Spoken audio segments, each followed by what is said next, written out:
صدر پاکستان علامہ غازی اورنگزیب فاروقی صاحب کے سامنے میں یہ بات کہنا چاہتا ہوں ڈنکے کی چوٹ پر کہ اگر وہ اسلام آباد کا رخ کریں قائد محترم آپ اعلان کریں انشاءاللہ 10 لاکھ لوگ میں سنگھ سے لے آؤں گا۔ الحمدللہ وکفا وسلام علی عبادہ الذین اصطفیٰ خصوصاً علی سید الرسل و خاتم الانبیاء اما بعد فاعوذ باللہ من الشیطان الرجیم بسم اللہ الرحمن الرحیم من المؤمنین رجال صدقوا ما عاهدوا اللہ علیہ فمنهم من قضى نحبه ومنهم من ينتظر صدق اللہ مولانا العظیم وبلغنا رسولہ النبی الکریم۔ واجب الاحترام قابل صد احترام فرزندان توحید و سنت اصحاب و اہل بیت سے والہانہ عقیدت محبت رکھنے والے کراچی کے اس علاقہ اورنگی ٹون اور گرد نواح سے آئے ہوئے غیرت مند جرأت مند باشعور سنی نوجوان دوستوں بزرگوں اور بھائیوں، آج کے اس خوبصورت پروگرام کے انعقاد پر اپنے عزیز برادر محترم قاری عبدالوہاب صاحب اور ان کی پوری ٹیم کو خراج تحسین پیش کرتا ہوں اور اللہ سے التجا کرتا ہوں اللہ تعالی ہم سب کو دینی غیرت جرأت ہمت استقامت کے ساتھ مشن ناموس صحابہ پر مزید کام کرنے کی توفیق عطا فرمائے۔ رات کا کافی حصہ گزر چکے ہیں، قائد اہل سنت صدر اہل سنت لاکھوں کروڑوں دلوں کی دھڑکن ہمارے محبوب قائد حضرت علامہ غازی اورنگزیب فاروقی صاحب کا مفصل ولولہ انگیز خطاب ہونا ہے، لہذا زیادہ دیر آپ حضرات کا ٹائم میں نہیں لوں گا، چند باتیں آپ حضرات کی خدمت میں پیش کر کے اجازت چاہوں گا۔ 2023 17 اگست آج کی تاریخ ہمیں یاد دلاتی ہے کہ آج سے ٹھیک 14 سال پہلے ایک مرد کلندر مرد آہن جسے دنیا امام اہل سنت حجت الاسلام علامہ علی شیر حیدری شہید رحمت اللہ علیہ کے نام سے یاد کرتی ہے، ناموس صحابہ کی خاطر اپنی جان قربان کر گئے اور انہوں نے اپنی شہادت سے کچھ عرصہ پہلے اسلام آباد کی ایک کانفرنس میں، غالباً شہداء اسلام کانفرنس تھی، وہاں پر یہ چیلنج بھی کیا تھا کہ ملک میں جو شیعہ سنی انتشار اور بڑی شدت ہے، اس انتشار کو ختم کرنے کے لیے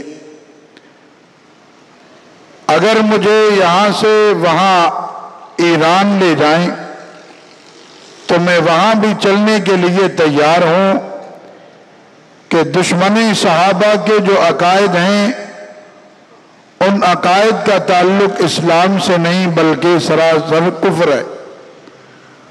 اور یہ بھی چیلنج کیا تھا کہ اگر میں وہ ثابت نہ کروں، یہاں تو یہ بہانے بنائے جاتے ہیں کہ جی یہ کتابیں ان کی نہیں ہیں بلکہ ان کی طرف منسوب کی گئی ہیں، اور ادھر ادھر کے بہانے بنائے جاتے ہیں، تو ادھر چل کر ان کے کتب خانوں سے وہاں پر کتابیں نکال کر اور ان کا کفر ثابت کروں گا۔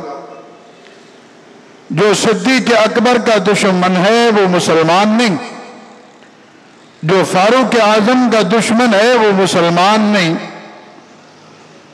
ام المومنین طیبہ طاہرہ منورہ مقدسہ سیدہ عائشہ صدیقہ رضی اللہ تعالی عنہا کا دشمن ہے، وہ مسلمان نہیں، بلکہ اگر کسی کو کوئی شک ہے تو آئے میدان میں میدان لگوا لو، لیکن دشمن ہمیشہ دورنگی اختیار کرتا ہے، جب سامنے آتا ہے باتوں میں جب پھنس جاتا ہے تو وہ بھی یہ کہنے لگتا ہے کہ جی بالکل ہم توہین کے قائل نہیں، کسی کی توہین نہیں ہونی چاہیے، کسی کے مقدسات کی توہین نہیں ہونی چاہیے، اور بالکل اگر کوئی توہین کرتا ہے اسے سخت سے سخت سزا دی جائے،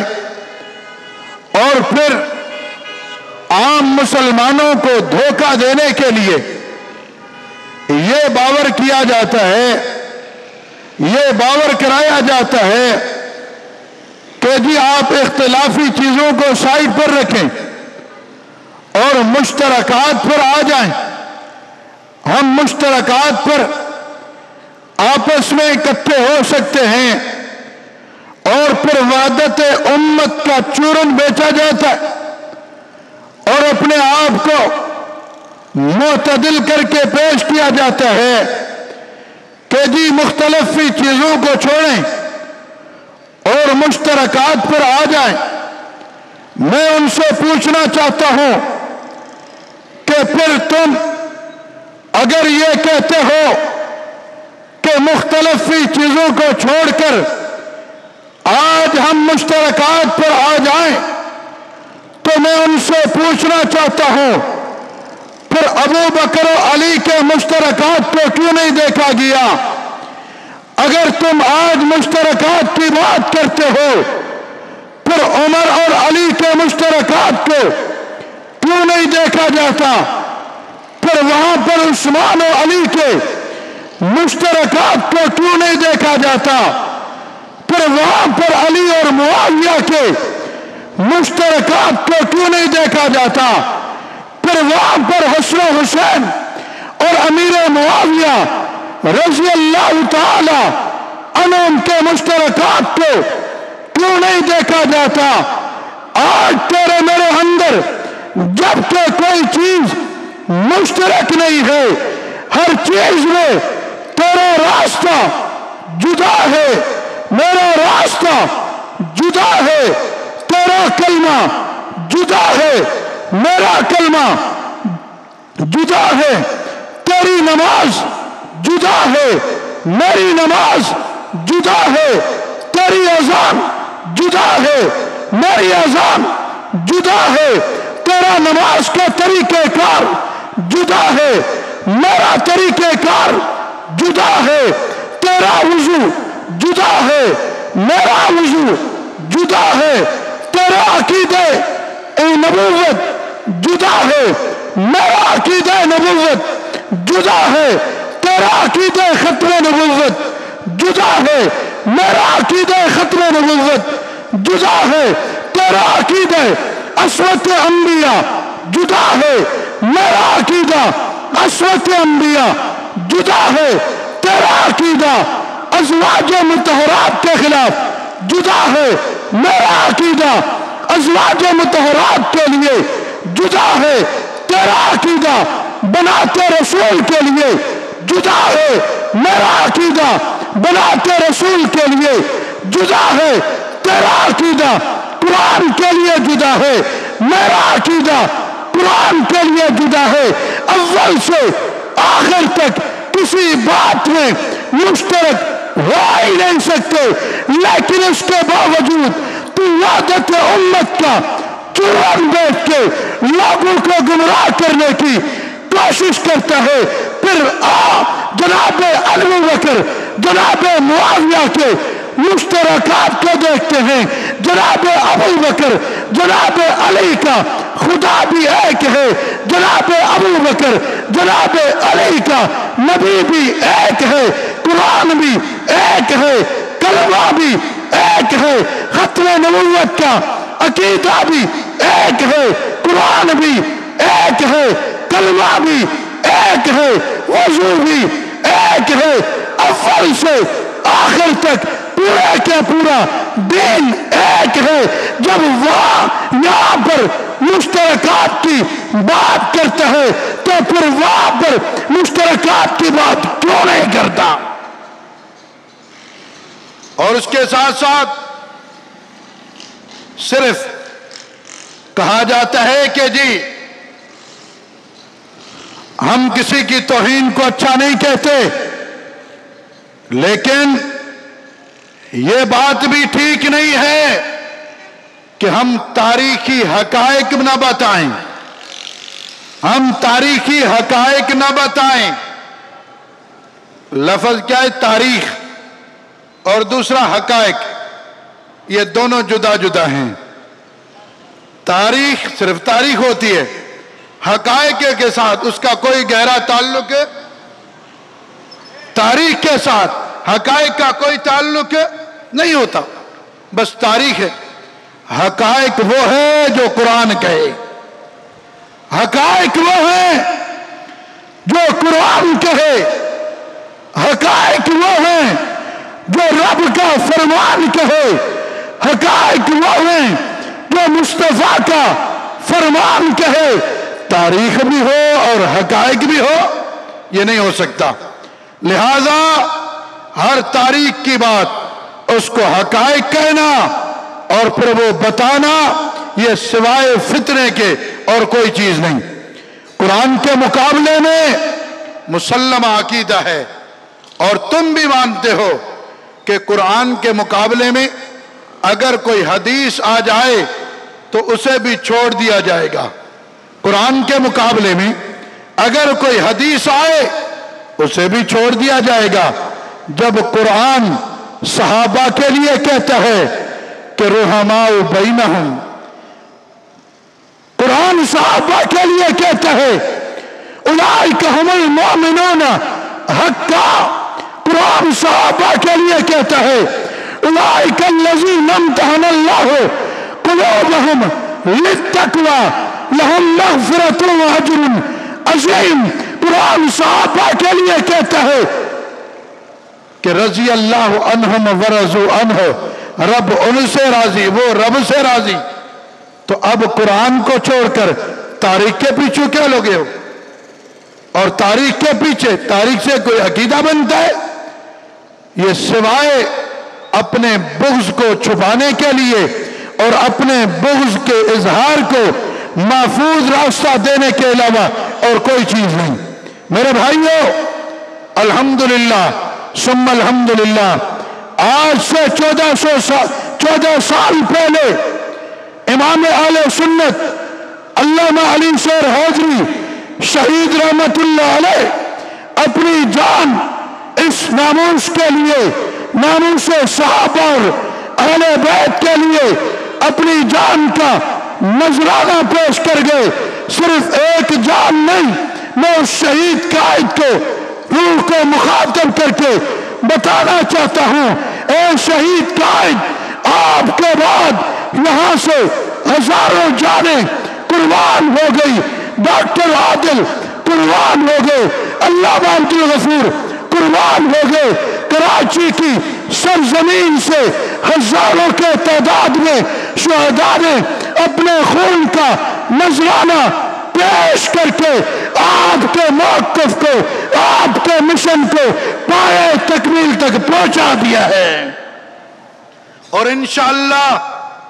انشاءاللہ وہ وقت دور نہیں کہ جب ہم سنیں گے کہ دشمنان صحابہ کے لیے بھئی پھانسی کا اعلان، دشمنان صحابہ کے لیے، زور سے، دشمنان صحابہ کے لیے انشاءاللہ۔ اور دوسری بات یہ ہے کہ یہ قانون کسی کے خلاف نہیں، خامخواہ لوگ پریشان ہو رہے ہیں۔ یہ قانون نہ دیوبندیوں کے خلاف، نہ بریلویوں کے خلاف، نہ اہل حدیث کے خلاف، نہ ہی شیعہ کے خلاف۔ یہ قانون کسی کے خلاف ہے؟ یہ قانون خلاف ہے صرف ان لوگوں کے جو گستاخ ہیں۔ کس کے خلاف ہے؟ کن کے خلاف ہے؟ تم تو لوگ کہتے تھے کہ ہم گستاخی نہیں کرتے۔ علامہ حق نواز نے کہا تھا یہ بڑے گستاخ ہیں، تم نے کہا نہیں ہم گستاخ نہیں۔ علامہ ضیاء الرحمن نے کہا تھا کہ یہ بڑے گستاخ ہیں، تم نے کہا نہیں ہم گستاخ نہیں ہیں جی۔ علامہ ضیاء الرحمن نے کہا تھا کہ یہ بڑے گستاخ ہیں، اور انہوں نے تاریخی دستاویز پیش کر دی تھی ملی یکجہتی کونسل میں، لیکن تم نے کہا تھا کہ ہم گستاخی نہیں کرتے، اور وہاں پر تم دستخط کر کے دے کر آئے ہو۔ ملی یکجہتی کونسل میں جو ضابطۂ اخلاق بنا، وہاں پر شک نمبر 4 میں جس کے متعلق حنفی صاحب نے آپ کو بات بتائی بھی صحیح، وہاں پر تم نے دستخط کر دیے ہیں کہ صحابہ کرام کے اور اہل بیت کے گستاخ کے خلاف سخت قانون بنایا جائے۔ تم تو وہاں لکھ کر دے کر آئے ہو۔ تم تو کہتے تھے کہ ہم گستاخ نہیں۔ علامہ اعظم طارق نے بتایا کہ یہ گستاخ ہیں، تم نے کہا یہ گستاخ نہیں۔ اور پھر علامہ علی شیر حیدری نے کہا کہ یہ بڑے گستاخ ہیں، لیکن تم نے کہا کہ ہم گستاخ نہیں۔ انہیں کیا پتا تھا کہ بھئی یہ پاکستان کی قومی اسمبلی تک آواز پہنچے گا، پاکستان کی سینٹ تک آواز پہنچے گا، اور وہاں سے یہ بل پاس ہوگا کہ جو صحابہ اور اہل بیت کا گستاخ ہو اس کی سزا سزائے موت۔ مشہور کہاوت ہے کہ جی ایک علاقے میں چوری ہو گئی، چور کا پتہ نہیں چل رہا تھا چور کون ہے۔ جب پوچھو بھائی تو نے چوری کی؟ اس نے نہیں میں چوری کیسے کر سکتا؟ جی آپ نے چوری کی؟ جی نہیں میں کیسے چوری کر سکتا ہوں، میں نے نہیں کی۔ تو کسی نے کہہ دیا کہ جی چور وہ ہے جس کے مونچھ میں تنکا ہے، چور وہ ہے جس کی مونچھ میں تنکا ہے۔ اب جو واقعی چور بیٹھا ہوا تھا اس نے ہاتھ مارنا شروع کر دیا، پتا چل گیا کہ چور یہی ہے۔ جب اس قانون میں کسی کا نام ہی نہیں، کسی کی بات ہی نہیں، کسی فرقے کی بھی بات نہیں، لیکن ادھر سے کسی کو درد ہونا شروع ہو گئے، پریشان ہونا شروع ہو گئے، اور شور شرابہ کرنا شروع ہو گئے کہ جی اس قانون کو ہم پاس نہیں ہونے دیں گے، اس قانون پر ہمیں اعتراض ہے، اس قانون کو ہم نہیں مانتے، ایسی تیسی کر دیں گے، یہ کریں گے وہ کریں گے، اور حکومت پاکستان پر پریشر ڈالنے کی کوشش کی جا رہی ہے کہ ہم جنگ غفیر اسلام آباد میں آئیں گے۔ آج میں صدر پاکستان علامہ غازی اورنگزیب فاروقی صاحب کے سامنے میں یہ بات کہنا چاہتا ہوں ڈنکے کی چوٹ پر کہ اگر وہ اسلام آباد کا رخ کریں، قائد محترم آپ اعلان کریں انشاءاللہ 10 لاکھ لوگ میں سنگھ سے لے آؤں گا۔